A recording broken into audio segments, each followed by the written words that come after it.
నమస్తే శ్రీమాత్రే నమః శ్రీ గురుభ్యో నమః. ఖగోళ శాస్త్రంలో ఈ గ్రహాలు ఒక్కొక్క చోట సక్రమంగా సంచారం చేస్తుంటాయి.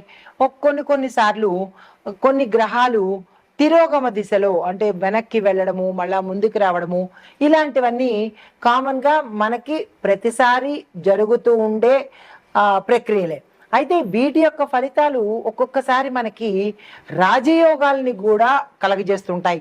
ఉదాహరణకు సూర్యుడు బుధుడు సంయోగం చెందడం వల్ల ఒక్కొక్క రాశిలో సంచారం చేయడం వల్ల భాస్కర రాజయోగం అని, అమలక రాజయోగం అని, షడష్టక రాజయోగాలని ఇలాంటి రాజయోగాలు కొన్ని సార్లు మాత్రమే మనకి అద్భుతమైన అవకాశాలు ఇస్తాయి. కొన్నిసార్లు సంచారమే జరుగుతుంది కానీ విశేషమైన ఫలితాలైతే మాత్రము యోగాలైతే మాత్రము మనకి కలగవు. అలాంటిదే ఇప్పుడు ఇక్కడ మనకి శని బుధులు తిరోగమనంలో అంటే వెనక్కి వెళ్లే సంచారం చేస్తున్నారు. అది జూలై 13వ తారీఖున మొదలుపెట్టి శని మీన రాశిలో తన తిరోగమన దశలో అంటే తిరిగి మళ్ళా వెనక్కి వెళ్లే దశలో సంచారం మొదలుపెట్టాడు. అయితే ఇది ఎప్పటి వరకు ఉంటుందంటే ఈ సంవత్సరం నవంబర్ 15 వరకు ఈ ప్రక్రియ కొనసాగుతూనే ఉంటుందన్నమాట. అయితే ఈ తిరోగమనం చేస్తున్న సమయంలో ఈ రెండు గ్రహాలు కొన్ని రాసుల వారికి మాత్రమే కొన్ని ప్రయోజనాలు ఇస్తున్నారు, కొన్ని రకరకాల ప్రయోజనాలు ఇస్తున్నారు. అందరికీ కాకుండా కొన్ని రాశుల వాళ్ళకి మాత్రమే.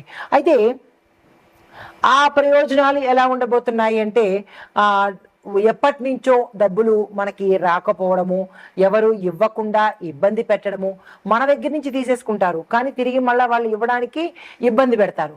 అలాంటి ఇబ్బందులు ఈ సమయంలో తొలగిపోయి మీకు రావాల్సిన సొమ్ము చేతికి అందుబాటులోకి రావడము, దీంతో పాటు ఈ శని బుధుల యొక్క తిరోగమన సంచారం వల్ల లబ్ధి పొందే రాసులు మనం తెలుసుకుందాము.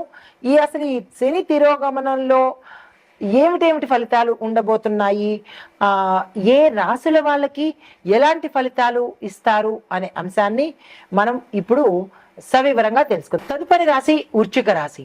ఈ వృశ్చిక రాశి వారికి శని భగవానుడు 4వ ఇంట సంచారం చేస్తున్నాడు అంటే తిరోగమన దశలో. అయితే ఈ 4వ ఇల్లు అనగా గృహము, గృహ సుఖము, దాంతో పాటు తల్లి, స్థిర చరాస్తులు. అయితే వీటి యొక్క ఫలితం ఎలా ఉండబోతోంది అంటే కనుక కొన్ని ఇంటి వ్యవహారాల్లో కొనుక్కోవడం కానీ, మరమ్మతులకు కానీ, లేదంటే స్థిర చరాస్తులు పొందడంలో కానీ ఆలస్యం అయ్యే అవకాశం కనబడుతోంది.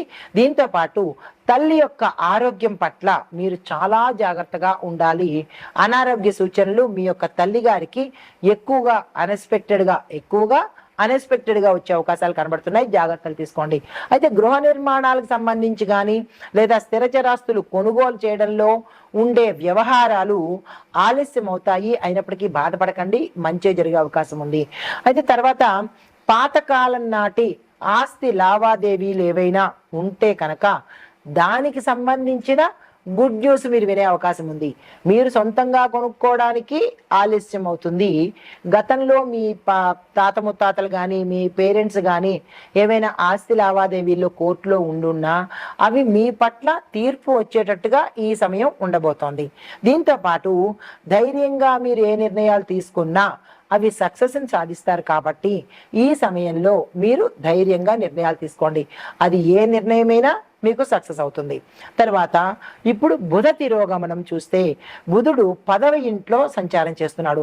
10వ ఇల్లు అనగా ఉద్యోగము, కర్మ, పై అధికారులు. అది ఏ రంగంలో ఉన్న వాళ్ళైనా మీ పై అధికారులు, కుటుంబంలో అయితే మీ తల్లిదండ్రులు, అంటే పారిశ్రామిక వ్యాపార పరంగా చూసుకున్నట్టయితే మీ క్లయింట్స్ అంటే మీ క్లయింట్స్ కాకుండా మీ పై అధికారులు, ఉద్యోగస్తులంటే మీ బాసులు, మీ యజమానులు, విద్యార్థులకైతే మీ టీచర్సు లేదా ప్రొఫెసర్సు, ఇలాగనమాట మీ స్థాయి కన్నా పై స్థాయిలో ఉండే వాళ్ళ యొక్క ఫలితాలు ఇవి ఎలా ఉన్నాయంటే గతంలో మీరు ఏదైనా వాయిదా పడిన ప్రాజెక్టులు కానీ, సగంలో ఆగిపోయిన ప్రాజెక్టులు కానీ ఇవి మళ్ళీ తిరిగి వచ్చే అవకాశాలు చాలా ఎక్కువగా కనబడుతున్నాయి.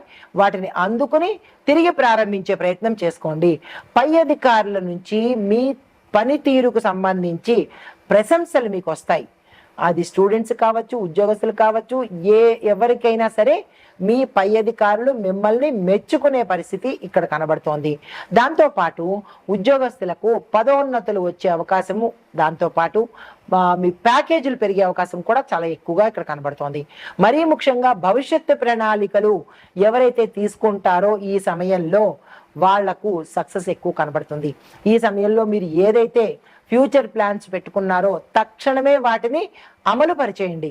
ఉత్తర భవిష్యత్తులో మీకు అవి కాపు కాస్తాయి, అంటే సెక్యూరిటీగా ఉండే అవకాశం ఉంది. ఈ విషయంలో నిర్లక్ష్యం చేసుకోకండి. పాత వృత్తి మార్గాలు మళ్ళా, అంటే మీరు గతంలో చేసేసి వదిలేసిన ఆక్యుపేషన్స్ కావచ్చు, ప్రొఫెషన్స్ కావచ్చు, ఏవైనా తిరిగి మళ్ళా వచ్చే అవకాశం కనబడుతోంది. అందుకునే ప్రయత్నం చేసుకోండి.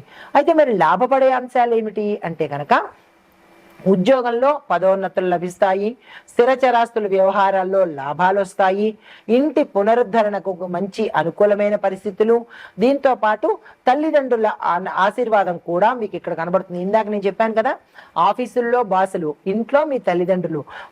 బాసులు అయితే ప్రమోషన్స్ ఇచ్చి ఐడెంటిఫై చేస్తారు, ఇక్కడ తల్లిదండ్రులు అయితే బ్లెస్సింగ్స్ ఇస్తారనమాట. సో ఇలాగా వీళ్ళకి మంచి లాభాలు వచ్చే అవకాశం ఉంది. అయితే మరి జాగ్రత్తలు దేనిలో తీసుకోవాలి అంటే కనుక, మీ యొక్క తల్లి ఆరోగ్యాన్ని అస్సలు నిర్లక్ష్యం చేసుకోకండి. కొత్త ఆస్తులు కొనుగోలు ఏదైనా చేయాలని అనుకుంటే ఇందాక నేను చెప్పినట్టు పోస్ట్ పోన్ చేయండి, కొత్తవి ఏవి కొనకండి. పాత వాటిల్లోనే మీకు లాభాలు వచ్చే అవకాశం ఉంది. మాటల ప్రభావంలో, అంటే మీరు మాట్లాడే తీరులో, ఉద్యోగంలో ఎక్కువగా జాగ్రత్తగా మాట్లాడండి, నష్టపోయే అవకాశాలు ఎక్కువగా కనబడుతున్నాయి. మీరు అగ్రెసివ్గా మాట్లాడడము, లేదంటే కోపంతో మాట్లాడడము, లేదా పొగరుతో ఇగోతో మాట్లాడడము, వాటి వల్ల నష్టపోయేది మీరే. కాబట్టి ఈ సమయంలో జాగ్రత్తలు తీసుకోండి. అయితే మీకు చెప్పదగిన పరిహారము, శనివారం రోజు ధాన్యాన్ని, నవధాన్యాలు కావచ్చు, ఏదైనా ధాన్యాన్ని దానంగా ఇచ్చినట్టయితే విశేషమైన ఫలితాలు పొందుతారు. దాంతో పాటుగా బుధులకు సంబంధించి ఆకుపచ్చ వస్త్రాలను దానంగా ఇవ్వండి. తులసి ఆకులతో శ్రీమన్నారాయణుడికి పూజ చేసుకోండి. ఇవి సానుకూలమైన ఫలితాలు ఇస్తాయి. నమస్తే.